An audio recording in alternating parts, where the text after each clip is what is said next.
Hey guys, Pete from Pablo and Rusty here. Today I'm here to answer a few main points of the most common question that we get asked on a daily basis. How do I get a consistent coffee day in and day out?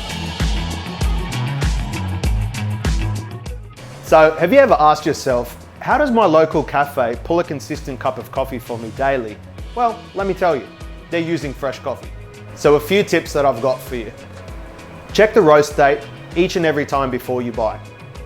Try and use your coffee between day 7 and day 30 after the roast date to keep its freshness, as well as making sure that you use ground coffee as soon as possible, as after you grind, you've started the process of development. And if you want to know more about this subject, feel free to click on the link that we've provided above.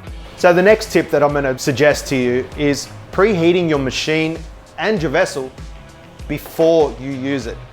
And yes, the bag in my hand has changed. So to do this, simply press the power button and wait for your temperature gauge to show you the optimum stable level.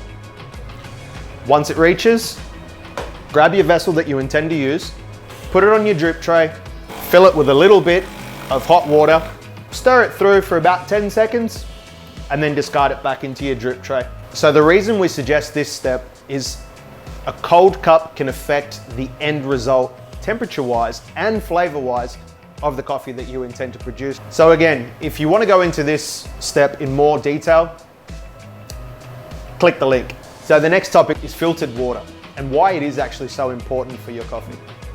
Well, first of all, it can majorly affect the taste and the outcome of your coffee, as well as keeping a machine healthy and ready for your next use. One of the cheapest and easiest ways to get your hands onto filtered water is one of these bad boys, the BWT jug. And if you'd like to know more about this jug, click on the link above. So if we're talking about consistency, the biggest thing that I need to bring up is topic number 4, and that is learning your variables. This goes anywhere from the grind size that you use to the amount of coffee or dose that you put into the basket and all the way to tamp pressure. And if you want to go into specifics on any one of these, feel free to click the link above. So the 5th tip that I'd like to talk to you about today is my dear friend, the scale, and why it is so important to use. To eliminate one variable, you want to make sure that you're repeating the process the same way day in and day out. And what I mean by that is what we refer to in the industry as yield.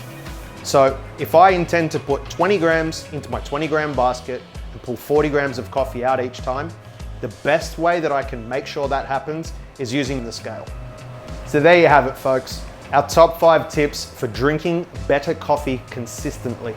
And if you've got any other tips you'd like to share with the community, feel free to leave a comment below. Make sure you like and subscribe to the channel. And on that note, happy pouring.